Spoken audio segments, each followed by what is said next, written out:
دەوڵەتی تورک و پەدەکە چۆن عێراقیان ڕاکێشایە ناو پیلانگێڕەکانیانەوە.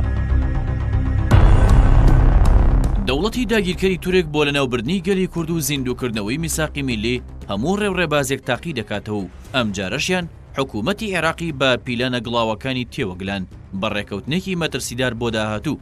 وەزیرەکەی پەدەکە هەموو داگیرکاریەکانی دەوڵەتی تورکی لە خاکی عێراقدا بە یاسایی و فەرمی کرد. لە 15 ئەم مانگەدا بە سەرپەرشتی فواد حسێن نوێنەری پەدەکە و وەزیری ناوخۆی عێراق بە یاوەری ڕێبەر ئەحمەد ئەندامی پاراستنی پەدەکە و وەزیری ئێستای ناوخۆی حکوومەتی ماوە بەسەرچووی هەرێم فالح فەیاز سەرۆکی دەستەی حەشدی شعبی و سابت محەممەد وەزیری بەرگری عێراق شاندی ئەمنی عێراق لە ئەنقەرە لەگەڵ هاکان فیدان وەزیری شەڕی تایبەت و دەرەوە ئیبراهیم کاڵن سەرۆکی دەستگای میت و یەشار گولەر وەزیری بەرگری دەوڵەتی تورک کۆبوویەوە و ڕێکەوتن نامەیەکی مەترسیداریان واژۆ کرد.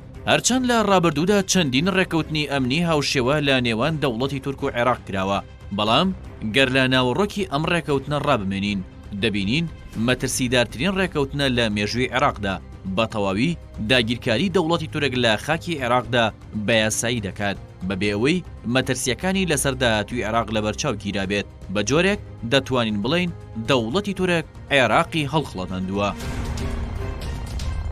مادە مەترسیدارەکانی ڕێکەوتن نامەکە چییە؟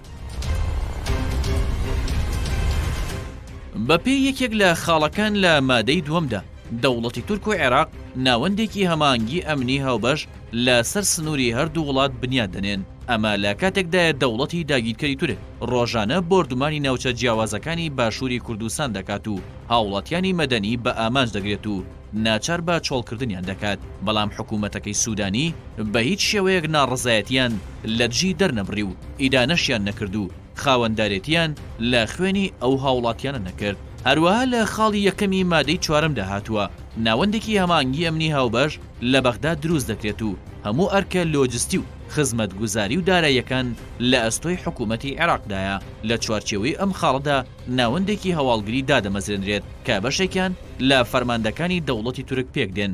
بەواتایەکی دیکە لەشکرکێشی و داگیرکاریەکانی دەوڵەتی تورک چی دیکە تەنها لە ئەنقەرەوە بڕیاری لەسەر نادرێت، بەڵکو لە بەغداوە بڕیار دەدرێت و بە بەرچاوی عێراقەوە جێبەجێ دەکرێت. خاڵی پێنجەم لە مادەی چوارەمدا کە پەیوەندیدارە بە سەربازگەی دەوڵەتی تورک لە بەعشیقە لە جێەوەی حکوومەتی عێراق پێداگر بێت لەسەر دەرکردنی سوپای تورک کەچی بوونی ئەو سوپایە لە قوڵای خاکی عێراقدا بە هەمیشەیی دەکات و سەربازگەکە دەکرێت بە ناوەندێکی مەشق و ڕاهێنانی سەربازی بۆ هەردوو سوپای داگیرکەری تورک و عێراق. هەروەها حکوومەتی عێراق پێداویستی لۆجستی بۆ سەربازگەکە دابین دەکات. حکوومەتی عێراق لەم خاڵەدا بە تەواوی کەوتۆتە داوی دەوڵەتی تورکەوە چونکە سەربازگەکە لە ناوچەیەکی استراتیژیدایە و مەترسیە بۆ سەر پارێزگای مووسڵ بەگشتی و شەنگال و مەخمور بەتایبەت.